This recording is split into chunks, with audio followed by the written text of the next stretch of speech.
Hey everybody, this is Roberto Blake of robertoblake.com helping you create something awesome today. Public speaking is one of the most challenging things I think I've ever done. In fact, many of you may not realize this, but it was something that terrified me throughout college and high school and the majority of my adult life because I was always afraid of the fear of embarrassment or that people wouldn't like me or that I would be boring and uninteresting. But as many of you know, I've overcome that fear and I've been doing a lot of public speaking lately. It wasn't easy, it wasn't something that happened overnight, and I'm going to give you the tips that helped me become a public speaker so that you can go out there and crush it on stage, and you just have to be brave, you don't have to be fearless. These are my top 12 tips for becoming a public speaker. The first thing, probably the most important thing, is you have to have something that you can talk about and that you can talk about from a place of experience or from a place of pure passion and enthusiasm. Just like on this YouTube channel, I always talk about the things that I know and the things that I've experienced. The story that we all know the best is our own story. Think about the skills or the life experiences that have gotten you where you are today. Think about how that can resonate with other people. Who could that audience be? And what are you really excited to talk about? What is it you know like the back of your hand? What is it that will make you look good if you talk about this for a length of time and can keep people engaged? In my case, I talk about creative entrepreneurship. I talk about how I grew my YouTube channel. I talk about how I built my personal brand. I talk about what's necessary to monetize an online business because these are things that I know. These are part of my overall true story and narrative. They're things that I've lived through. And so those are things that I prefer to talk about with people when I go on stage. I can talk about what it was like to be a graphic designer in corporate America and do marketing and advertising. I can talk about what it's like to grow up as an artist and to watch people not be able to do what they love for a living and have the desire to be the person in your family who, breaks out and actually does it and lives the dream of living off of their artwork. I can talk about those things because they're what I know and they're what's exciting for me, and I can help generate that excitement in other people. So again, find something that you know you can talk about and that you love. Focus on that. The next tip number 2, this one is so important. You have to practice speaking. I don't think I would have gotten as far as a public speaker if it wasn't for doing the content on this YouTube channel or for doing live Q&As with you guys in Facebook and Periscope and Instagram. I think that doing those live Q&As, challenging myself, taking your questions, managing that chaos, and just being used to talking about, the things that I love is what made me a good public speaker and also made me able to connect with my audiences in real life. And even that came down to practicing having conversations talking about what I love with friends or family members or colleagues. So I would say practice, practice, practice. Maybe you do Toastmasters where you can actually get experience speaking in front of an audience or a crowd. Maybe it's doing online video to practice talking about things you know and how to be concise. Or maybe it's doing long form content in the form of live streams so that you get used to talking about a subject at length and keeping people's attention and knowing when to pivot. Those things can all be helpful. Practice, practice, practice.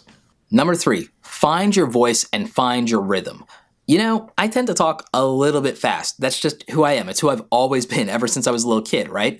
But I had to find my rhythm and my cadence and find where the inflection points are for me and what will allow me to talk intelligently and smoothly for a long length of time. And that's not something that happens overnight. If you watch my oldest YouTube content, I was stiff, I was uncomfortable, I was awkward. It was bad. It does take that practice that we mentioned earlier to be able to find your rhythm, find your voice, find your cadence, find what works for you. So again, I recommend doing that practice, but I also recommend looking at footage of yourself speaking so that you know what you do and what your habits are and you can adjust them. It's how I managed to be able to do most of these things in one take. It's how I even learned how to cut the ums out of my videos without having to do it in post with editing. I learned to get very comfortable with my speech pattern, with my rhythm, and how I think about content and where to take pauses. It's okay to be able to pause and to reflect and to think if you do it the right way and it becomes part of your rhythm and your pattern. So just keep that in mind and try to look for places where you can improve. Practice is going to help, but also looking at your rhythm and looking at what you can adjust is going to be very important. It's a very small detail, but it matters. Tip number 4 is study other public speakers. There are a lot of great public speakers that I admire. People like Pat Flynn, people like Gary Vaynerchuk, people like Dr. Eric Thomas. There are so many wonderful speakers out there, and at least one or a few of them are going to resonate with you and the type of speaker that you want to be. Tony is a great motivational speaker, and by Tony, I mean Tony Robbins, one of my personal heroes, somebody who actually made a real difference in my life. Gary Vaynerchuk is someone I obviously admire, and so is Pat Flynn. But none of the three of them are exactly the speaker that I turned out to be or desired to be, but I did borrow things from each of them. Tony Robbins oozes charisma and a level of confidence when he speaks, and he's also very animated. We have that in common. And so I did study him and I did look at what he does and why he does it and what makes him comfortable. I'm a very energetic and animated person. I used to be very self-conscious about the fact that I tend to talk with my hands. But Tony does similar things, and you know what? He doesn't let it get to him or bother him. So I've learned to get comfortable in my own skin by realizing that Tony Robbins does that and it's fine with people. I can go ahead and I can do that and it'll probably be fine too. That was important to me. Pat Flynn is someone I admire because, like me, he is someone who came from the creative world. He was an architect, but he also is an introvert. And so when he speaks and when he does things, I pay attention to it because it helps me just relate and it helps me understand how, as an introvert, I'm not necessarily going to be held back in the way that I execute when I'm in a public arena. Gary Vaynerchuk is the opposite, but one of the things I learned from him is how important it is to be bold and to be confident in what you're saying, and also the importance of being so prepared when you speak that if you had to, you could do it without slides. You could do it 100% Q&A. This is a place that I'm really comfortable in because I do it in YouTube all the time. I do it in live streams with you guys on a regular basis. So again, I looked at things from all three of these speakers and literally a dozen others, and I adopted things that would work with my personality and saw what success looks like, and I mapped it to myself and I played to my strengths. I didn't copy any one person. I just adapted what worked really well for people that I admire and that I had a similar thing in common with, or something that I wanted to explore and see if I could do well, and I just adapted it to what my on-stage performance and delivery would be like. Study these other successful speakers, find somebody who resonates with you. It may not be any of the speakers that I mentioned, but you have to find the person that is a good fit for you, and then look at their success and find out how to mirror it and how to adapt it to yourself. Reverse engineer, never copy. Tip number 5 is find your format and your formula. I figured out a format that I like to do for my public speaking presentations. I like to briefly introduce myself after saying hi to the audience and engaging with them, getting them pumped up. And then I like to emotionally connect with them by telling them just a little bit about my story and about why creativity and entrepreneurship means so much to me and why I feel like it made a real difference in my life and it will be a difference in other people's lives. Then I like to introduce the specific things that I'm going to talk about and how it relates to that journey and why I think it's important to the people in the audience. But then I usually ask them a question that qualifies what they're trying to accomplish because it's going to direct the entire tone of my presentation. I might actually, as a result of that first initial interaction and engagement with the audience, asking them a question, from that, I actually determine how long I'm going to spend on some slides and some topics versus others right then and there in real time. And that's because I'm not scripted, but that's me.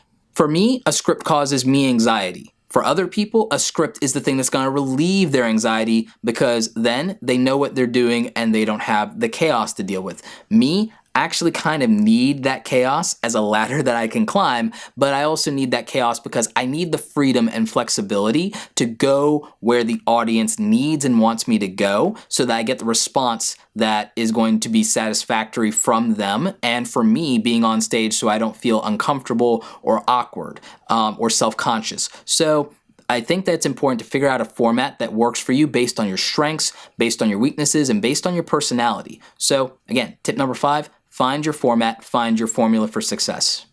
Tip number 6 is find your style. And, I think that that's really important because a style is different than a format. A style is more about your tone, how casual you are, but also your appearance. I think that branding yourself and tailoring your public appearance is something that people take for granted.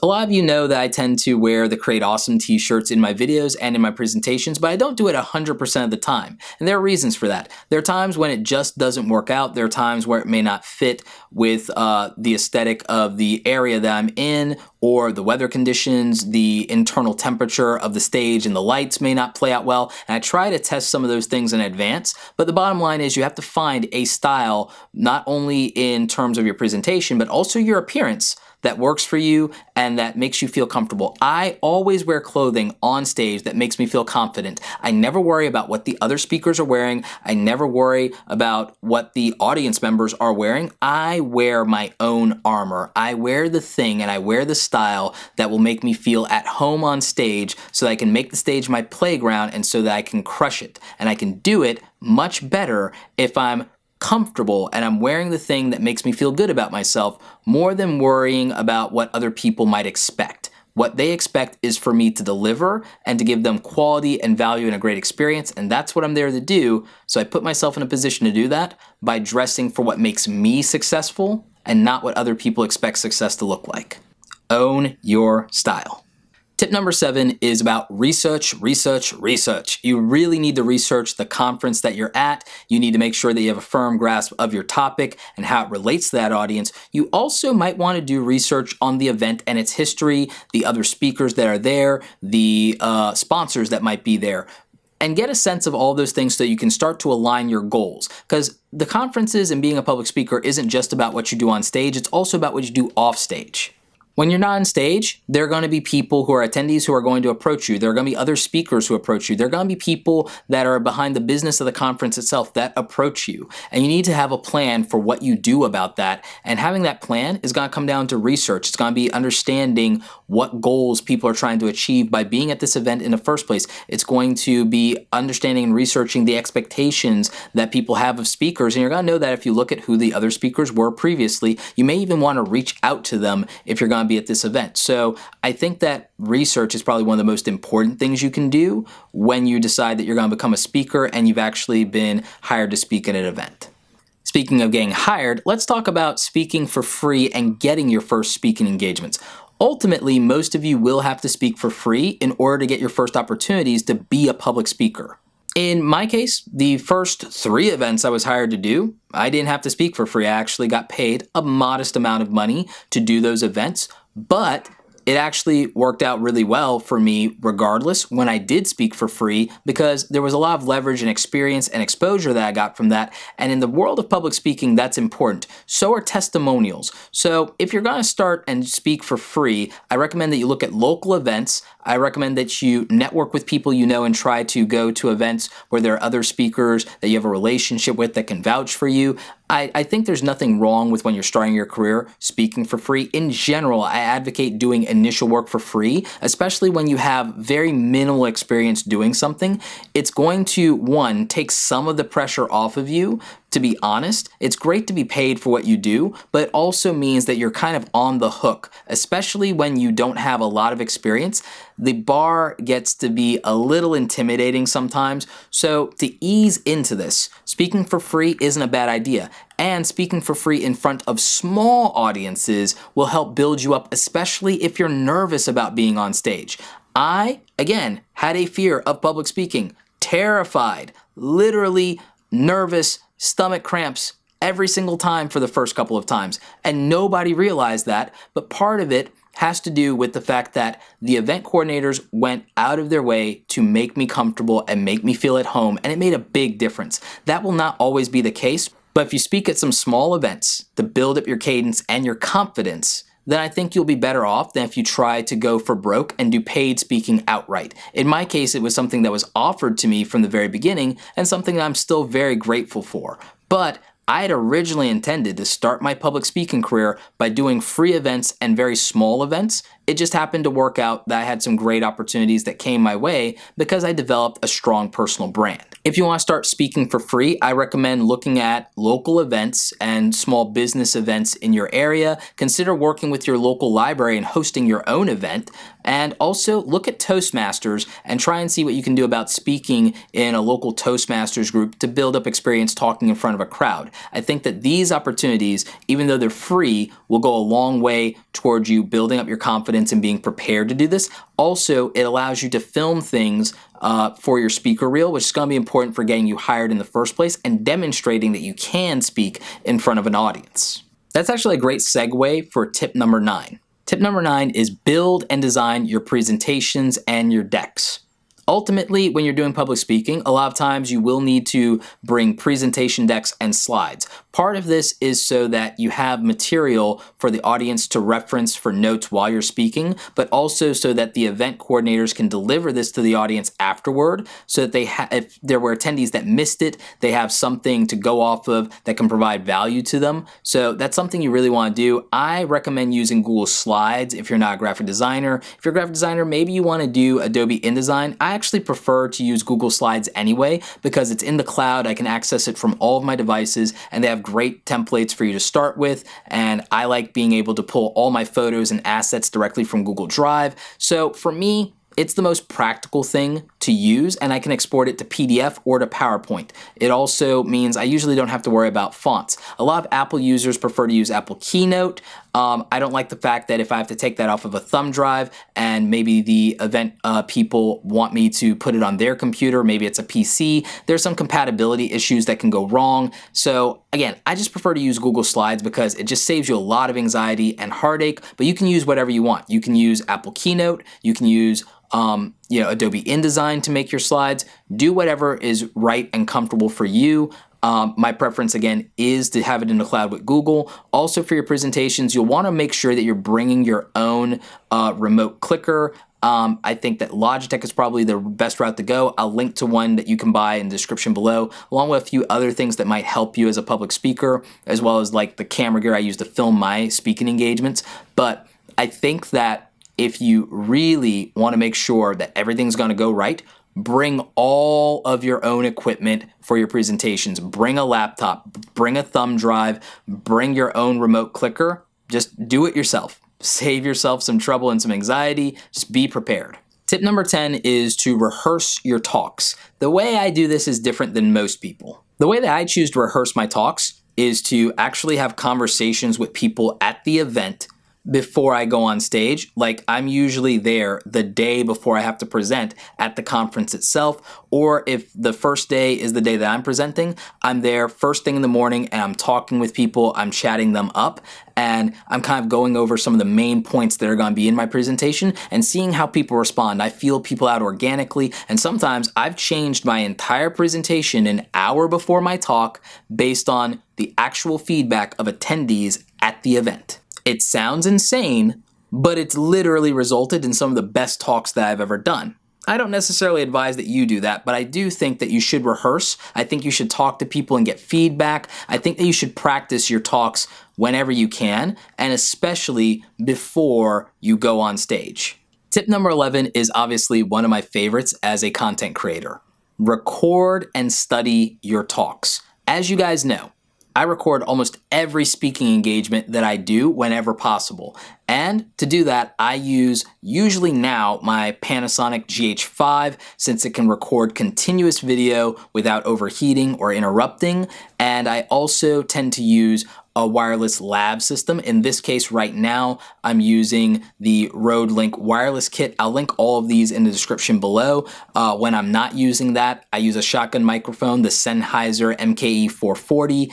And so these are the tools that I use whenever I'm doing my speaking engagements to record my sessions for a couple of reasons. One, I usually like to give these to the event coordinators and let them distribute that to attendees. I put it out on the YouTube channel so that people can find it. Maybe they were at the event and maybe there were multiple sessions going on and they missed the one that I was talking at and they still really wanted the information. So combined with being able to get them my slide decks and get them the videos of this, that provides value to them. It provides value to the event. It's free publicity for the event, and it usually goes over very well well with people. It also puts stuff out there for more people to see my talks and to see that they want to hire me. I also chop these up because they're individual 3 and 8 minute segments of these talks that I do that would make great content on their own. And I'm very conscious of that. And so I try to get that in front of you guys as well. And then maybe you're interested, after seeing a little bit of that, in watching the entire session and seeing if there was value there. So those are the kind of things I do. It's great content. It's great marketing for me as a speaker, but it's also an opportunity to review my own patterns on stage, the parts that I did well, the parts that I could have improved on. I also run this by some other people and ask them, how do you think I could have improved as a speaker? How do you think that presentation went? Where were some things where things I said fell flat or where I was a little more stiff? What can I do to be better? Because this, like training as an athlete, is a skill that you need to develop over time. And I think looking and reviewing your past experiences, looking at your past performance, and finding areas where you can get even just a little bit better is going to make all the difference in the world. So again, beyond marketing and the fact that it's great content and it's a great way to get footage for your speaker reel, which you should be using to market yourself, just being able to review and look at what you've done and see how you can improve is going to be infinitely valuable to you. Tip number 12, put together a website and make sure you're putting together a speaker page and a speaker PDF.